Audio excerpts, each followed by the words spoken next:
Hello students, तो आज हम बात करने वाले हैं settlement of pile group in clay. Clay को हम एज अ कोहेजन सॉइल के अंदर कंसिडर करते हैं, इसलिए हमने डायरेक्टली जो आज का जो टॉपिक है वो क्ले के फॉर्म में ही लिखा है, या फिर आप इसको ऐसा ही बोल सकते हैं कि settlement of pile group in cohesion या फिर कोहेजिव सॉइल। ठीक है, जब आप पाइल ग्रुप का एक सेटलमेंट को डिटरमाइन करना है आपको, तो और वो भी क्ले के कंडीशन में, तो यहाँ पे हमारे पास 3 केस है। ठीक है, और हम तीनों केसों को अलग अलग फाइंड आउट करेंगे और डिस्कस करेंगे। तो जो पहला केस है, केस 1, वो कैसा होगा आइए समझने की कोशिश करते हैं। हमारा जो केस 1 है वो क्या है, when piles are embedded in uniform clay deposit and pile group act as frictional pile group. ठीक है, मतलब कि जो आपका पाइल है वो क्या है, एम्बेडेड है पूरा का पूरा क्ले डिपॉजिट में। ठीक है ना, काय में, यूनिफॉर्म क्ले डिपॉजिट में। When piles are embedded in uniform clay deposit and pile group act as a friction pile group। तो पहला केस आपका ये, ठीक है, पहला केस आपका ये। आइए स्टार्ट करते हैं हम आप लोगों को डायग्राम के हेल्प से चीजें समझाने की। ठीक है, तो आपका सबसे पहले क्या होगा, हम पाइल बना लेंगे। एलिवेशन से हम स्टार्ट कर रहे हैं। ठीक है, ये आपकी क्या होगी, पाइल कैप होगी।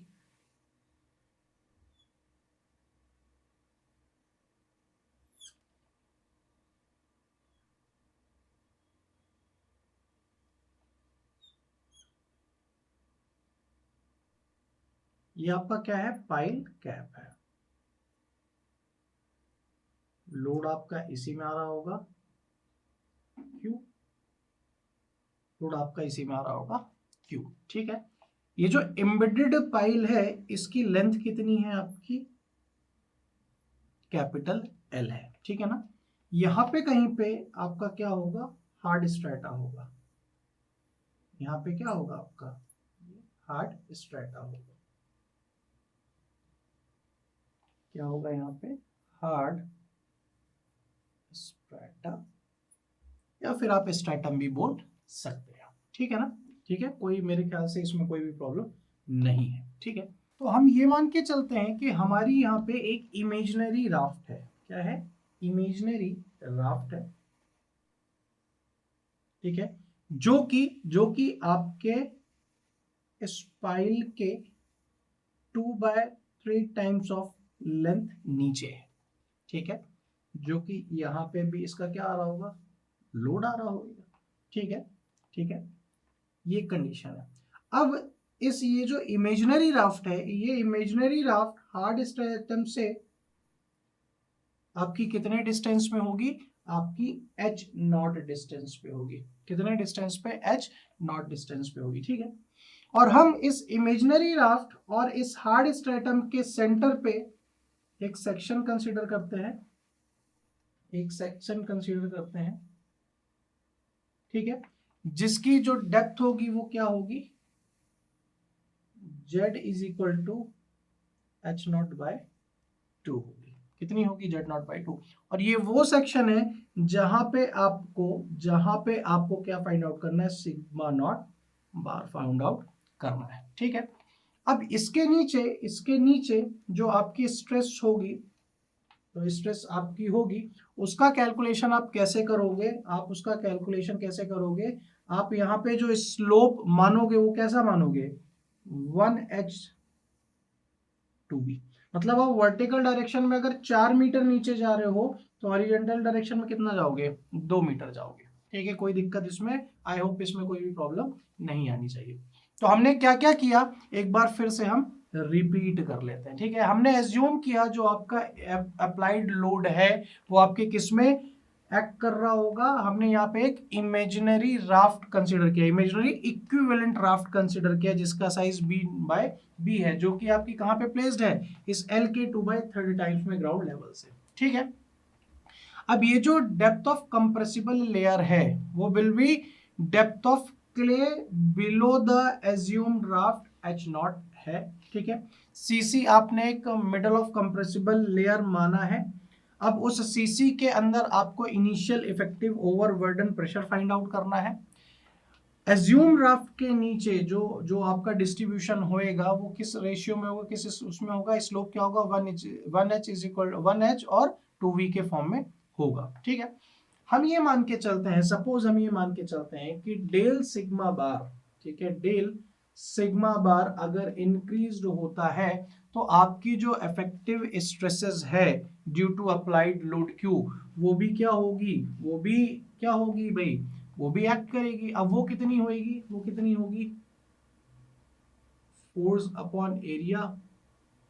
ठीक है, अब ये कितना हो जाएगा, Q upon b plus 2n, n ये स्लोप की बात हो रही है ना, n ये क्या हो जाएगा, z इसका होल स्क्वायर हो जाएगा। क्लियर है, तो यहां से जो डेल सिग्मा बार है वो कितना आ जाएगा, q plus b plus z का स्क्वायर। ठीक है, n की वैल्यू क्या हो जाएगी, 1/2 हो जाएगी फॉर सर्कुलर कंडीशन। ठीक है, तो अगर मुझे सेटलमेंट फाइंड आउट करना है ड्यू टू कंसोलिडेशन, तो हमने सॉइल मैकेनिक्स के अंदर कंसोलिडेशन के चैप्टर में पढ़ा है कि del H is equal to H0.cc upon 1 plus E0 log sigma naught bar plus del sigma bar upon sigma naught. इसके हेल्प से आप सेटलमेंट फाइंड आउट करेंगे, where E naught is what, initial void ratio, initial void ratio, और CC क्या है आपका, CC क्या है आपका, कंप्रेशन इंडेक्स, कंप्रेशन इंडेक्स। ठीक है, कंप्रेशन इंडेक्स। ये तो हुआ मेरा पहला case, when piles are embedded in uniform clay deposit and pile group act as a friction pile group. दूसरा मेरा केस है कि जब आपकी pile end bearing pile group consider की जाएंगी, तो ठीक है, कैसी होंगी, एंड बेयरिंग पाइल ग्रुप, यहाँ पे फ्रिक्शन पाइल ग्रुप मानी गई, वहां पे जो पाइल्स है आपकी क्या मानी जाएंगी, एंड बेयरिंग पाइल। आइए देखते हैं उसका केस और उसके डायग्राम को भी अपन शोकेस करते हैं। तो हमारा ये है सेकंड केस। सेकंड केस का क्या मतलब, if piles are end bearing pile group. ठीक है, अब जब पाइल ग्रुप मेरा एंड बेयरिंग पाइल ग्रुप की तरह बिहेव कर रहा है तो यहाँ पे मेरी एक और कंडीशन है कि यहाँ पे जो मैंने राफ्ट कंसीडर की है वो राफ्ट कहाँ पे है, मेरी पाइल ग्रुप के एंड पे, और उसके ऊपर तक ग्राउंड लेवल से इस पाइल के एंड तक आपकी सॉइल है वो कैसी है, सॉफ्ट है या फिर लूज सॉइल है। अब क्योंकि एंड बेयरिंग की कंडीशन है, मतलब जहां पे पाइल आके सेटल हुई है उसके नीचे कैसी होगी सॉइल, डेंस की कंडीशन होगी, स्टिफली होगी, तभी उसको एक मजबूती मिल रही है। नहीं मिल रही होती तो वो एंड बेयरिंग नहीं कहलाता। ठीक है, अब यहाँ पे भी ये जो पाइल कैप के ऊपर ये क्यों लोडिंग लग रही होगी, यूनिफॉर्मली राफ्ट है, यहाँ पे लोड लग रहा होगा, यहाँ से लेके हार्ड स्ट्रेटम तक की अगेन H0 है, यहाँ से लेके जहां पे आपको effective overburden pressure find out करना है यानी कि सिग्मा नॉट बार, उसको एक सेक्शन ले लिया है, सीसी की तरह कंसीडर कर लिया है। ठीक है, यहाँ पे अगेन अगर मैं आपको बात करूं डेल सिग्मा बार की, तो ये कितना हो जाएगा, Q is equal to b z का स्क्वायर हो जाएगा। ठीक है, सेम वही का वही कैलकुलेशन आप केस 2 में भी यूज करने वाले हो सेटलमेंट को फाइंड आउट करने के लिए, बशर्ते यहाँ पे केस किसका है, एंड बियरिंग का है, और एंड बियरिंग के अंदर क्या होगी, क्ले का यहाँ पे जो क्लासिफिकेशन हो गया दो पार्ट में, कि एंड बेयरिंग के नीचे हार्ड स्ट्रेटम तक डेंस और स्टिफ क्ले है, और उसके ऊपर कैसी है, सॉफ्ट और लूज सॉइल। पहला वाला केस जो था वो फ्रिक्शन वाला था, बट जबकि ये वाला केस एंड बेयरिंग का है इसलिए इसके नीचे ऐसी कंडीशन है। ठीक है, इसके बाद मेरा केस थर्ड है, आइए केस थर्ड के बारे में आगे डिस्कस करते हैं। तो हमारा ये केस थर्ड है और स्क्रीन में आपको दिख रहा होगा case third, when piles are driven through clay having two layers and bearing and skin friction both develops. अब यहाँ पे मेरा जो पाइल जहाँ पे ड्रिवन है वहां पे जो मेरी क्ले है वो 2 लेयर में डिवाइडेड है, ठीक है, और यहाँ पे एंड बियरिंग की भी कंडीशन है और फ्रिक्शन की भी कंडीशन है, ठीक है। तो ये जो पाइल ग्रुप है यहाँ पे जो मेरा पहला जहाँ पे सॉफ्ट या फिर लूज सॉइल है वो L1 लेंथ तक है, ठीक है, और जो दूसरी मेरी जो L2 डेप्थ है वहां पे क्या है आपकी स्टिफ सॉइल है, ठीक है, कैसी है, स्टिफ सॉइल है, मतलब बियरिंग भी है और आपका फ्रिक्शन भी है। यहाँ पे जो मेरा इक्विवेलेंट ड्राफ्ट कंसीडर की गई है उस L2 के 2/3 टाइम्स आपकी ये उस पर्टिकुलर पॉइंट से नीचे है, ठीक है ना, और उसके नीचे आपका एक ये क्या आ जाएगा, हार्ड स्ट्रेटा आ जाएगा। हार्ड स्ट्रेटा इस इक्विवेलेंट ड्राफ्ट से किस डेप्थ तक है, H0 तक है। ये जो सेक्शन आप लेते हैं सीसी जहाँ पे आप सिग्मा नॉट बार फाइंड आउट करते हैं उसकी डेप्थ कितनी है इक्विवेलेंट ड्राफ्ट से, Z, जो कि कितनी होती है H0/2 से होती है। और यही कंडीशन है ये तीसरे केस की, और उसके बाद सेम अगेन जो मेरा फॉर्मूला होता है वो सेम होता है फाइंड आउट करने का सेटलमेंट, बस कंडीशन यहाँ पे चेंज हो जाती है कोहेसिव सॉइल के लिए। इस तरीके से आप तीनों केस को कंसिडर करोगे जब आप सेटलमेंट की बात करते हो, सेटलमेंट के डिटर्मिनेशन की, वो भी क्ले के अंदर, ठीक है। एक चीज और मैं आप लोग को बताना चाहता हूं, एक टर्म कहलाता है ग्रुप सेटलमेंट रेशियो, ठीक है, ग्रुप सेटलमेंट रेशियो जिसको कि SR से डिनोट करते हैं, ठीक है। ये बेसिकली डिफाइंड होता है ratio of settlement of pile group to the settlement of individual pile, मतलब के अगर आपका SR को डिफाइन कर रहा हूं मैथमेटिकली तो ग्रुप पाइल का जितना सेटलमेंट होता है to the individual pile group का पाइल का सेटलमेंट होता है उसको आप क्या बोलते हो, ग्रुप सेटलमेंट रेशियो। ये हरदम जो होता है ऑलवेज ग्रेटर देन 1 होता है और ये 16 से ज्यादा नहीं होता, ठीक है, ये 16 से ज्यादा नहीं होता। ये बहुत बार पूछा जाता है, ठीक है, ये बहुत बार पूछा जाता है।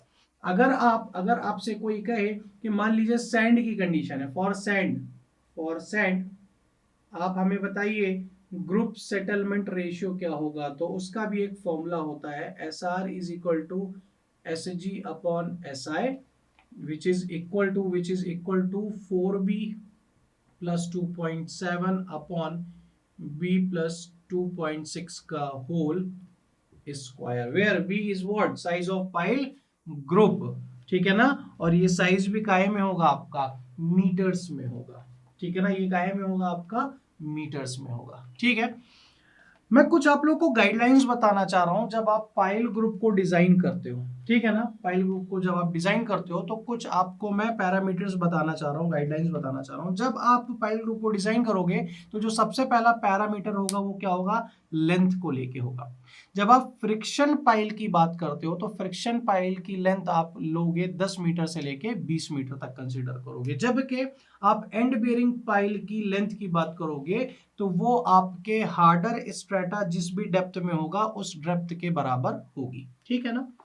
दूसरा जब आप डायमीटर की बात करोगे तो डायमीटर आपका 0.3 मीटर से लेके 0.9 मीटर तक होगा, ठीक है, डायमीटर 0.3 मीटर से लेके 0.9 मीटर को, ये मैं डिजाइन के लिए बता रहा हूं आपको। उसके बाद जब आप स्पेसिंग बिटवीन पाइल्स की बात करोगे तो जब आपकी फ्रिक्शन पाइल होगी तो वहां पे फ्रिक्शन पाइल ग्रुप होगा, वहां पे स्पेसिंग आपकी होगी 2.5D टू लेके 3.5D, जबकि एंड बेयरिंग कंडीशन में क्या होगा 3D से 4D के बराबर होगा। जनरली हम प्रेफर करते हैं 3D, ठीक है। अब वहां पे बात आती है कि नंबर ऑफ पाइल्स कितनी, तो जनरली हम स्क्वायर पाइल को प्रेफर करते हैं 3x3, 4x4, 5x5, ठीक है।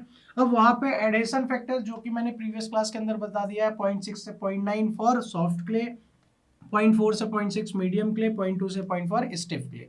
ग्रुप एफिशिएंसी की अगर मैं बात करूं तो हरदम ऑलवेज ग्रेटर और इक्वल टू 1 होगी। तो इस तरीके से डिजाइन के गाइडलाइंस भी मैंने आपको बता दिए। आई होप आपको आज का लेक्चर समझ में आया होगा।